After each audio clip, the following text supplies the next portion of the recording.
Hey guys, welcome back to another video. My voice is a little crisp today. Went to Pine Hollow for the weekend. Really dusty.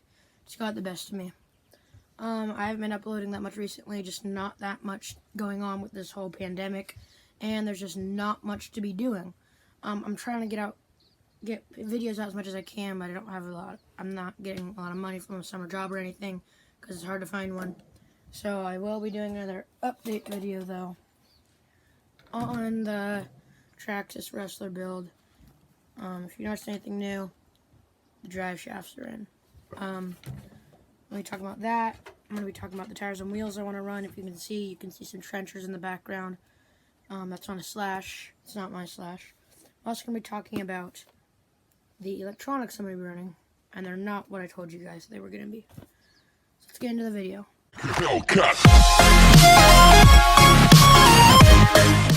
Alright, so started off with these drive shafts, these extreme heavy duty drive shafts just aren't gonna work, guys. These are the extreme heavy duty. They're a lot thicker than the normal ones. So on this side I tried to get them to work, but the only problem is there's on the dust cover for the spur and pinion gear, there's a little indent for the drive shaft. I had to cut that out. I said, okay, I'm gonna make this work. Cut that out so it fits. But over here, this top link is just rubbing, and this drive shaft over here can't move at all from that. Can't move past a certain point. It's not going to work out, guys. I do have, here we go, right here, I also have the stub axles for the front and the washers for the bearings. I have all the ball bearings in the rear. I did get some hexes, but the pins are too thick. That's on me. I think I'm going to have to get new hexes, but I am pretty mad that these drive shafts won't work. What I like to do is I like to order off Amazon. So what I'll do is I'll go to the Traxxas website, get the part number, and look up on Amazon Traxxas, then put in the part number. If they don't have that certain part that I need on Amazon, I'll look for things like that. So I found these on Amazon, and if you go to you find the part number and you go back to Traxxas and search up that part number on the left column side, it'll show you all the compatibility with the different models. Said Traxxas Rustler VXL would work. It's going to work with some major modifications I don't want to do. So that's not going to be a go, and I'm not going to be running that. But I will talk to you guys a little bit about tires. Tires were a tough one, guys. I just was off and on about a whole bunch of different things. I think we have a winner. This isn't my slash, but this is one of my friend's my mom's friends. Got this for a killer deal. She asked me to get it running. I just threw in a receiver and it runs like a beast. Let my cousin drive it, and he toasted the slipper clutch, so I have to put a new one in. My dog is right next to the table, so you might hear him breathing. There's trenchers on here. These are the Trencher 2.8s on some Diablo wheels from Proline. They're in pretty good condition. I think these are what I'm going to be running. I like these tires. They're not as big as I thought they would be, because I wouldn't want oversized tires for my Rustler. I will be doing the 6x30 wheels with the interchangeable hex, because I feel like these are too close offset, and I want to put the wider offset to get more width out of that. I don't like the really tight looking tires, so I will be running the wider offset. They are out of stock, but right when they are in stock, I will be able to get those, so it's just a matter of time. I know I talked to you guys about running the Reedy system, but I just waited like a month, and it's just nothing that I was needing was coming in stock at all, and it was just a pain. So I went with, like, maybe even a better option. I just kind of wanted to try Reedy out, because that was the first time I ever heard of that company, so I wanted to try that out, but that did not work. I was going to look at Castle a little bit. Castle has been good to me. With my Teton, it runs great. Electronics are amazing. This slash right here, I did drive it when I got up and running as a Castle Sidewinder 3 Savox servo. I love this servo, it's great. The only problem is, I feel like there's just something missing out of this ESC. I think it's the ESC. It just has no punch at all, and it's bad. Like, I'm trying to drive it. It's like a two-stroke. I really love my Banshee, but it rides too much like a two-stroke and not like an electric RC car, where it's like you just feel like there's something missing. Its speed is great, but the get up and go is just not there. So this is a very tunable motor in ESC that I can fix all that with what's in here. I'll just give it away right now. I did get this program card for it.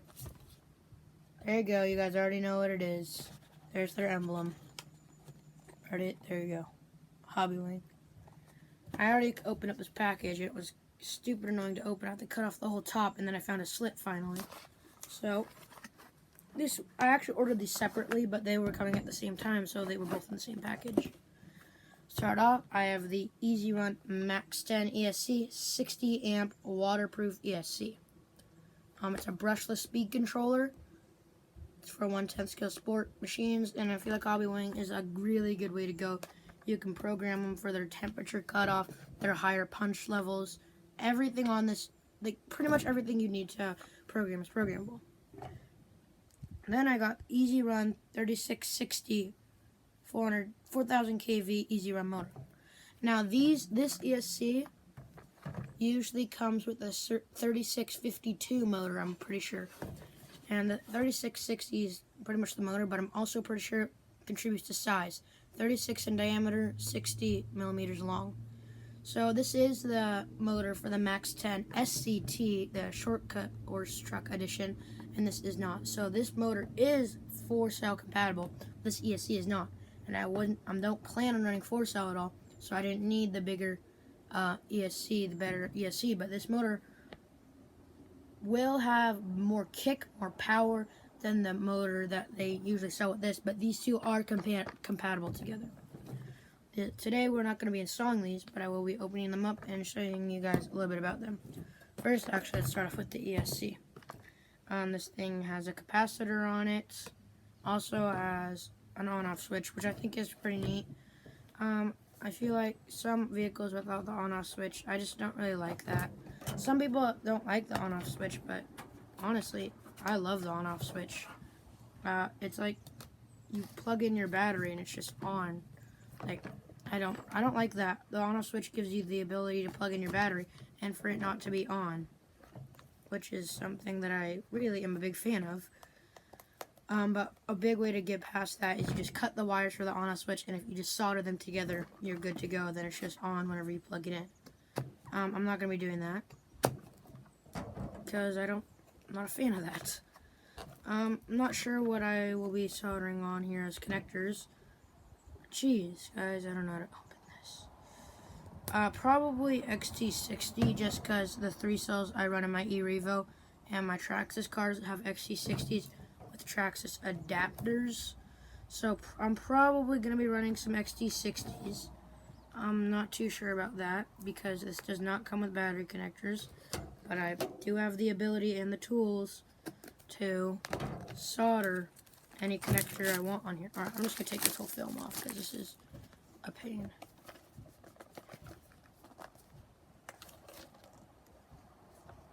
Jeez.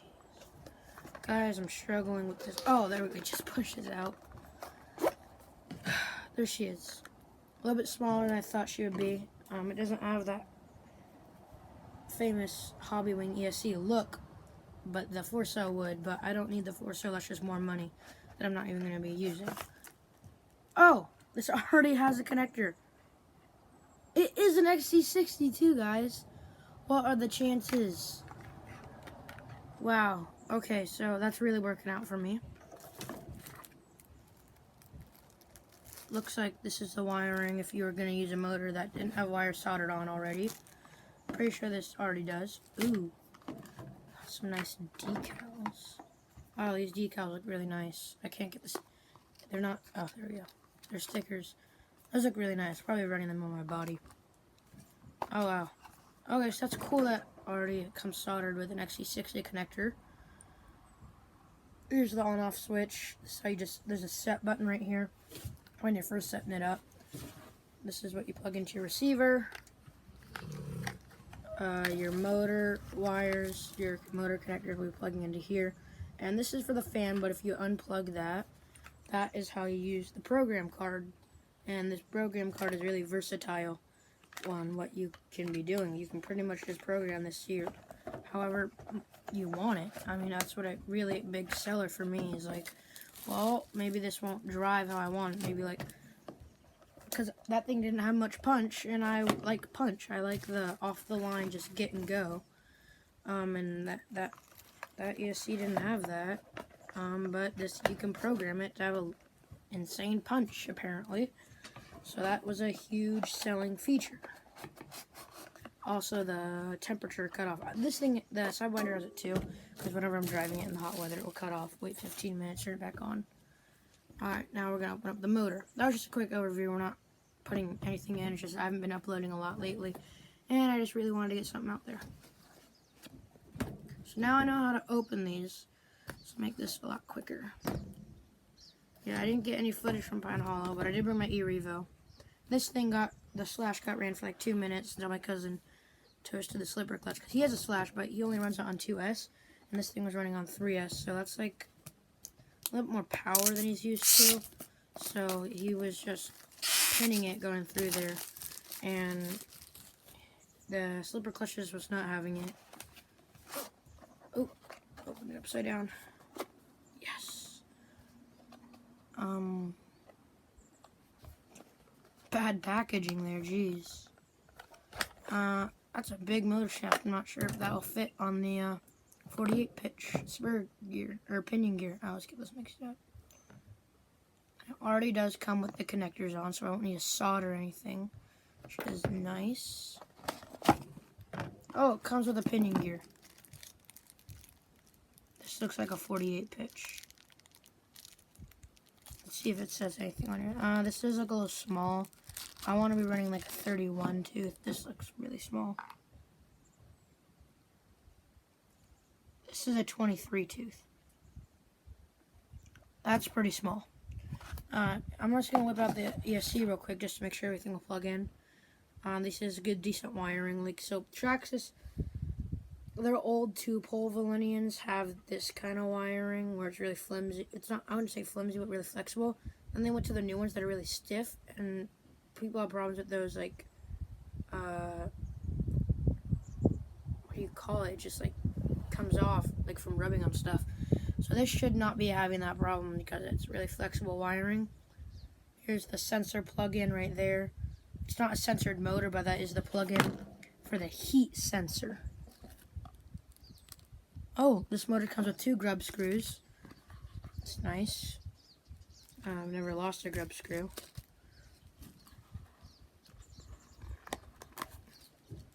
Just gonna put those back in the plastic bag. This does look like a 48 pitch, and everything should fit up good. I was looking into running a 32 pitch gears, just because you can run a bigger motor and the gears won't strip as easily. But if I don't have to, I'm not gonna do it. What am I doing? Why do I keep trying to put everything back away? I wanna get a look at if everything will plug in, because these connectors look really long, and the thing didn't look really decent.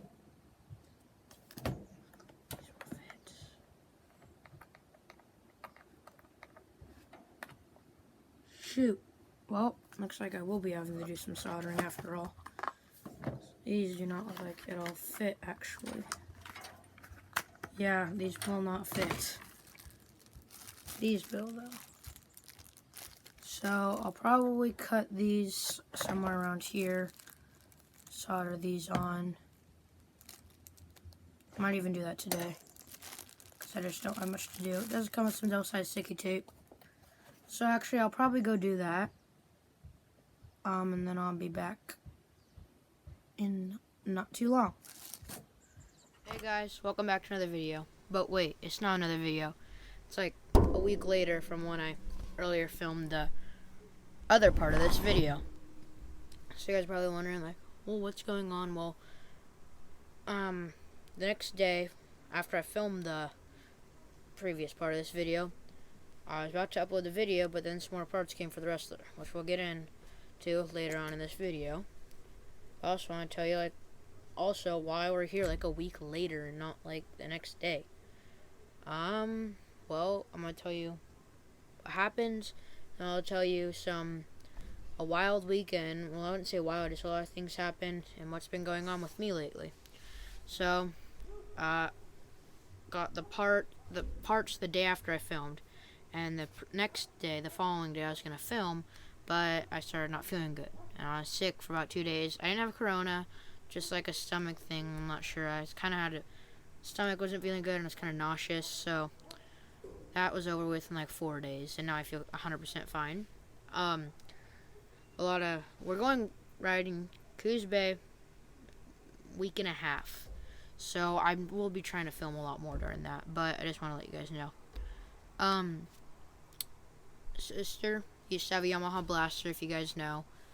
Didn't like the whole clutch thing. I mean, I started learning a clutch when I was 7 on the Blaster, but she's just turned 11 and she's just not liking it. So it was time to swap quad CVT, so it would be easier for her and she could enjoy riding more.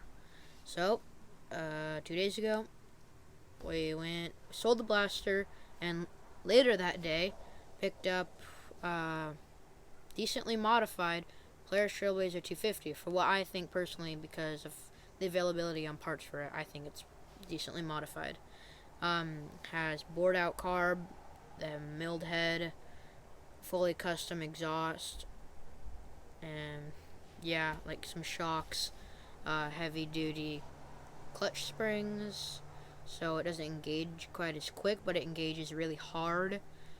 And I'm not sure what else, but she should like that because it's CVT. It sounds really good, I thought. But that happens, and Madison in our riding group, I don't think I got enough video for you guys to know who she is, but she's 2 years older than me, and like we would always ride together. We always stay in camp, so me and her would always follow each other putting around. We both our families met when we met into riding, and I'd say more than 5 years ago, definitely, but somewhere around there. More than 5 years ago. We were both on LT80s at the time. Then we kind of both got blasters around the same age. I got a blaster really young. If you guys don't know, my blaster, one my sister used to had FMF silencer, had the stock expansion chamber, trying to keep as much low end as we can get, or as my dad could get, and a 6-over. And then Banshee rear axle and some 2-inch wheel spacers in the front, so it'll be pretty much the length of a stock Banshee and the width. Madison then got a Raptor 350 while I was still on the blaster. Now, you can argue about this all day long, but they're pretty neck and neck, I would say. They're just different. There's videos of us drag racing. She would beat me, but I think that's just the Raptor versus the Blaster. I think if we had more room, I would have been able, if it was like 20 feet longer, I would have been able to take her, because she would dump the clutch in second gear and just go, and it was second gear, third gear, and then I'd just run out on third gear, and I'd run out of top end in third gear and try to grab fourth gear, but I wouldn't quite get into the power band fast enough, and when I did, it wasn't hard enough, and I wouldn't quite there. But personally, I think I'm a little bit of a better rider than her, and I was able to do some things she couldn't do, not the first try at least. But then I got a Banshee. I've had a Banshee for like not that long. January, February, March, and April, May, June, July, and August. So we're on the 8th month, almost then. And I got mine September. So like I've had my Banshee for like almost a year. But she's had the Raptor 350, and the other day when we were last riding trip on Coos Bay, last day, she hopped on my Banshee. She just rode around for a little bit. First gear, and I'm used to my Banshee. I'm used to the power band and everything about it. She's not even in the power band. I'm on her Raptor 350, fourth gear, trying to keep up to my Banshee in first gear, and it was just... So then, just the other day, her dad, with this whole Corona thing, bikes are super expensive, but so they sold her Raptor 350 for like $3,800, and she got a really nice Banshee. Nicer than mine. Motor-wise, it's like the same exact as mine, though. It's just really clean bike. And yeah, not much besides that. I did get a new job, though. It's probably going to be a few weeks. Second day was today, and I've already made $120. So you guys are going to be seeing probably more parts for the Rustler more frequently, because usually with my past jobs, they weren't as frequent, but with this job, it's a lot more frequent, and it's there Monday through Friday, working usually about 6 hours. I just wanted to tell you guys, most of you guys aren't even going to watch this, doesn't bother me, just wanted to tell you guys that. Now I'm going to talk about the Rustler. Alright, there you go. Yep. Upper chassis, bell crank, and I got the X's and pins. So I didn't want to go with the gray upper chassis because I hate this gray. Jeez, the lighting is terrible for this. Let me see what I can do about that. Alright, because I hate the gray. So black upper chassis. Then if you look in here, and blue anodized,